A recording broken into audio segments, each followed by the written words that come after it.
നിനക്ക് ഇന്ന് night duty ഇല്ലേ? ഇല്ല, ഞാൻ പിന്നെ ലീവ് എടുത്തു. ഇത് ഒറ്റ വലിക്കാൻ കുടിച്ചോ? എന്തത് പെരുങ്കായം കലക്കിയത്? എന്തുട്ടാ നോക്കണേ? നിന്റെ അച്ഛന്റെ ആരോഗ്യത്തിന്റെ രഹസ്യം തന്നെ ഇതായിരുന്നു. പിടിച്ചേ. അതെന്താ സത്യൻ സാറിന്റെ അച്ഛന് സ്ഥിരമായിട്ട് ഇടികൊള്ളാണ് ജോലി. നീ മിണ്ടരുത് കരിമ്പൂച്ചേ. നീ ഒറ്റ ഒറ്റനെ എന്റെ മോനെ കൊണ്ടുവരുന്ന വഷളാക്കിയത്. ഓ,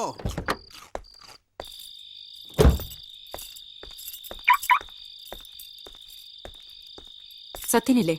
ഉണ്ട്, വരൂ വരൂ. എടുക്കാനല്ലേ ഇവിടെ ഇടാനാ. ഇരിക്കൂ. സത്യനെ കുറിച്ച് തരകൻ സാർ എന്നോടെല്ലാം പറഞ്ഞു. ഡിപ്പാർട്ട്മെന്റിനുള്ളിൽ തന്നെ സത്യന് കരിവാരി തേക്കാനും തരം താഴ്ത്താനുമായി ഒരു ലോബി പ്രവർത്തിക്കുന്നുണ്ടെന്ന്. അമ്മ വീട്ടിലൊരു അതിഥി വന്നിട്ട് നോക്കിയേക്കാ, നല്ലൊരു ചായ ഇട്ടിട്ട് വന്നേ. ഞാനത് മറന്നു. ചന്ദ്രൻ എന്റെ കസ്റ്റഡിയിലുണ്ട്. പക്ഷെ മാഡം വിചാരിച്ചതുപോലെ CBI തോൽപ്പിക്കാൻ വേണ്ടി അവനെ ഒളിപ്പിച്ചതല്ല ഞാൻ. കിരൺ കൊല്ലാനയച്ച ഗുണ്ടകളിൽ നിന്ന് രക്ഷിച്ചതാ ഞാൻ അയാളെ. പക്ഷെ അയാൾക്ക് അത് ഇപ്പോഴും വിശ്വാസമില്ല. കിരൺ കാണപ്പെട്ട ദൈവം അയാൾക്ക് ഇപ്പോഴും. നാളെ തന്നെ ഞാൻ അയാളെ മാഡത്തിന് മുമ്പിൽ ഹാജരാക്കാം. I have enough evidences against you. So tell me, അന്ന് രാത്രി എന്താ സംഭവിച്ചത്? ജനാർദ്ദനൻ സാറും ഞാനും കൂടി അവിടെ ചെന്നപ്പോൾ കണ്ടത് ചോരയിൽ കുളിച്ചു കിടക്കുന്ന ചെറുപ്പക്കാരനെയായിരുന്നു. അത് കണ്ട ഉടനെ സാറ് പുറത്തേക്ക് ഓടി. പക്ഷേ ഞാൻ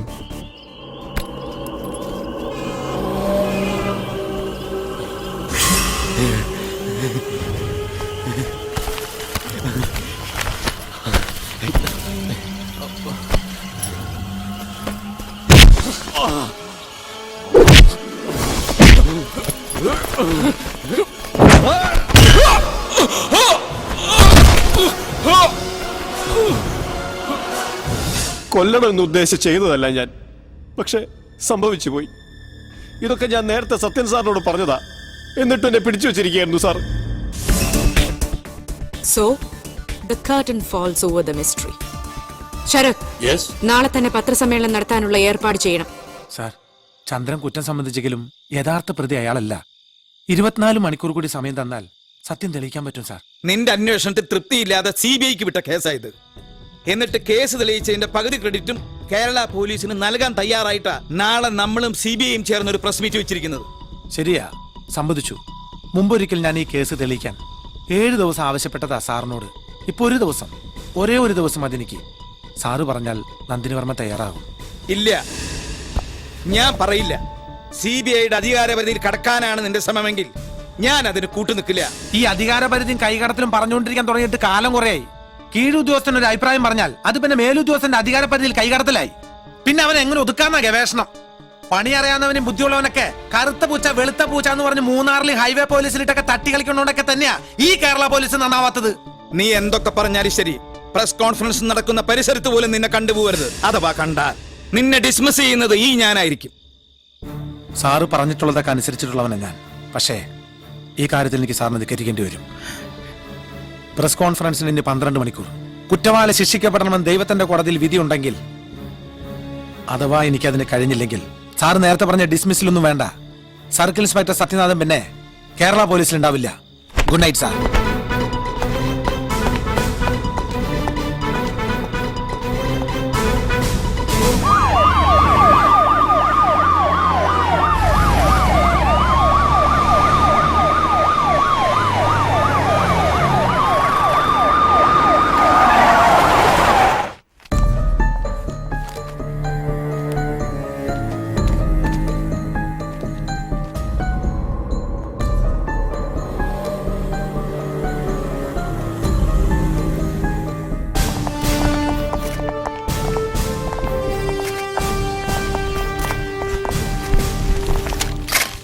തികച്ചും അപൂർവമായ ഒരു മുഹൂർത്തത്തിലാണ് നാം ഇന്നിവിടെ സാക്ഷ്യം വഹിക്കുന്നത്.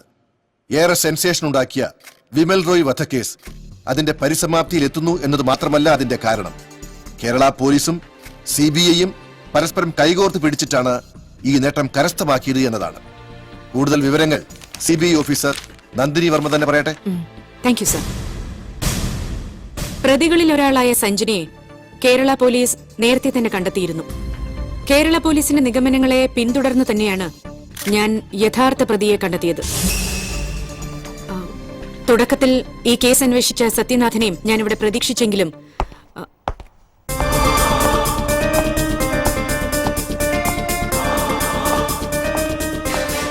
Warm welcome mister Sathyanathan.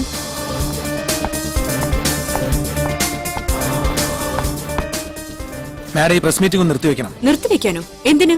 ഈ കേസ് സംബന്ധമായ ചില കാര്യങ്ങൾ എനിക്ക് മാഡത്തോട് സംസാരിക്കാനുണ്ട്. ഇങ്ങോട്ട് വരരുതെന്ന് ഞാൻ ഇന്നലെ വാൺ ചെയ്തതാ. ഇല്ലാ കഥകളും പറഞ്ഞ് ഷൈൻ ചെയ്യാനാണ് ഉദ്ദേശമെങ്കിൽ അത് നടക്കില്ല. Please quit the place. Shine ചെയ്യാനായിരുന്നെങ്കിൽ ഈ പത്രസമ്മേളനം ഒരു ദിവസത്തേക്ക് മാറ്റിവെക്കണമെന്ന് സാറിനോടും മാഡത്തിനോട് റിക്വസ്റ്റ് ചെയ്യേണ്ട ആവശ്യമില്ലായിരുന്നു എനിക്ക്. അല്ലെങ്കിൽ മറ്റേതെങ്കിലും ഹാൾ ബുക്ക് ചെയ്ത് എനിക്ക് നടത്താമായിരുന്നു ഇതുപോലൊരു പത്രസമ്മേളനം. ഈ വൈകിയ വേളയിലെങ്കിലും എനിക്ക് പറയാനുള്ളത് കേൾക്കാൻ തയ്യാറായില്ലെങ്കിൽ ഇതെന്റെ രാജിക്കത്ത. ഇത് സ്വീകരിക്കാം സാർ. വേണ്ട സർ. സത്യനാഥിന് പറയാനുള്ളത് എന്താന്ന് വെച്ചാൽ അയാൾ പറയട്ടെ. മാഡം ഈ പ്രസ് മീറ്റ് നോ പ്രോബ്ലം. എന്തായാലും നിങ്ങൾക്ക് പറയാനുള്ളതും ഈ കേസ് സംബന്ധിച്ച കാര്യമാണല്ലോ. മീഡിയയും അറിയട്ടെ അത്. ഇനി യാതൊരു കഴമ്പുമില്ലാത്ത കാര്യങ്ങളാണ് നിങ്ങൾ പറയുന്നതെങ്കിൽ ലോകം മുഴുവൻ ലൈവായി കാണട്ടെ. നിങ്ങൾ കേരള പോലീസിന്റെ കഴിവുകേട്. Thank you madam.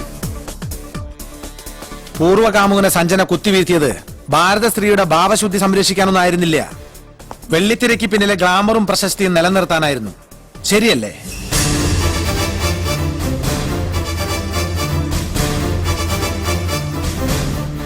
കാണാൻ കൊള്ളാവുന്ന പെമ്പിള്ളരെയെല്ലാം AC സൂട്ടിലെ തണുപ്പിൽ കമ്പിളിയാക്കണമെന്ന് ആഗ്രഹിക്കുന്ന മലയാളത്തിന്റെ സ്വന്തം യുവതാരം കിരൺ സഞ്ജനയുടെ മാനത്തിന് 10 ലക്ഷം രൂപ വിലയിട്ട് വന്ന് വിമലിനെ കൊന്ന് അവളുടെ സിനിമാ ഭാവി ഇല്ലാതാക്കണമെന്ന് ഇയാൾക്ക് തോന്നിയിരിക്കാം. സ്വന്തം നേട്ടങ്ങൾക്കായി ഭാര്യയെയും പെങ്ങളെയും അമ്മയെയും വരെ കൂട്ടിക്കൊടുത്തിട്ട് കിരണന്റെ സകല അവയവവും കഴുകി വെള്ളം കുടിക്കാൻ മടിയില്ലാത്ത ഈ ജനാർദ്ദനും ചെയ്തിട്ടുണ്ടാവാം ഈ മർഡർ. ഒട്ടും പ്രതീക്ഷിക്കാതെ 10 ലക്ഷം രൂപ മുന്നിൽ വന്ന് വീണതോടെ കൺട്രോൾ പോയ ഈ ചന്ദ്രനുമാവാം കൊലയാളി.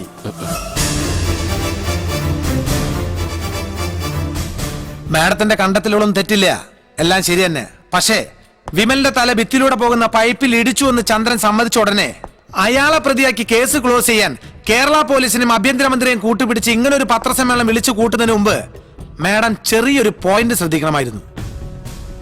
ആ പൈപ്പിൽ നിന്ന് 3 അടി, കൃത്യമായി പറഞ്ഞാൽ 3 അടി 2 ഇഞ്ച് മാറിയായിരുന്നു ഡെഡ് ബോഡി കടന്നിരുന്നത്. അന്നത്തെ ഫോട്ടോസ് പരിശോധിച്ചാൽ മനസ്സിലാവോ അത്. ഓ, ഇതായിരുന്നോ വലിയ കണ്ടുപിടുത്തം? എനിക്ക് നിങ്ങളോട് സഹതാപം തോന്നുന്നു മിസ്റ്റർ സത്യനാഥൻ. പൈപ്പിലിടിച്ച് വീണ വിമൽ മരണവെപ്രാളത്തിൽ പിടഞ്ഞിരിക്കാം. അയാൾ വീണെടുത്തു നിന്നും ഉരുണ്ട് നീങ്ങിയതാവാം ഈ പറഞ്ഞ 3 അടി 2 ഇഞ്ച് ദൂരം. ഓക്കെ, സമ്മതിച്ചു. അങ്ങനെയും ആവാം. പൈപ്പിലിടിച്ച് ഇടിയാണ് മരണകാരണമെങ്കിൽ അയാൾ വീണെടുത്ത് മുഴുവൻ ചോരപ്പാടുകൾ കാണേണ്ടതായിരുന്നു. എങ്ങനെയും പണവുമായി രക്ഷപ്പെടാൻ ഉദ്ദേശിച്ച ചന്ദ്രനിടിച്ച ഇടി ഒരാളുടെ തലയൊട്ടി പിളർക്കാനും മാത്രം മാരകമാവില്ല മാഡം. അത്ര ഫോഴ്സിലാണ് ഇടിച്ചെങ്കിൽ തന്നെ തുരുമ്പ് പിടിച്ച ആ പൈപ്പ് തകർന്ന് തരിപ്പണമായി പോയി തന്നെ. എന്താ മാഡം ഇപ്പോഴും എന്നോട് സഹതാപം തോന്നുന്നുണ്ടോ? ചന്ദ്രനെ നേരത്തെ എന്റെ കയ്യിൽ കിട്ടിയതുകൊണ്ട് ഇയാളുടെ മൊഴിയിലെ പ്രശ്നങ്ങൾ എനിക്ക് ബോധ്യമായിരുന്നു. പക്ഷേ ഈ ചന്ദ്രനിലേക്ക് എത്താൻ CBI-ക്കാർ ലളിതയും കിരണും വഴി ചുറ്റിത്തിരിയുമ്പോൾ മറ്റൊരു കൊലയാളിയുടെ സാന്നിധ്യം ഈ കേസിലുണ്ടെന്ന് തോന്നിയ ഞാൻ വിമൽ റോയ് എന്ന ക്രിമിനലിന്റെ ഇരുണ്ട ഭൂതകാലത്തിലൂടെ ഒന്ന് സഞ്ചരിക്കുകയായിരുന്നു.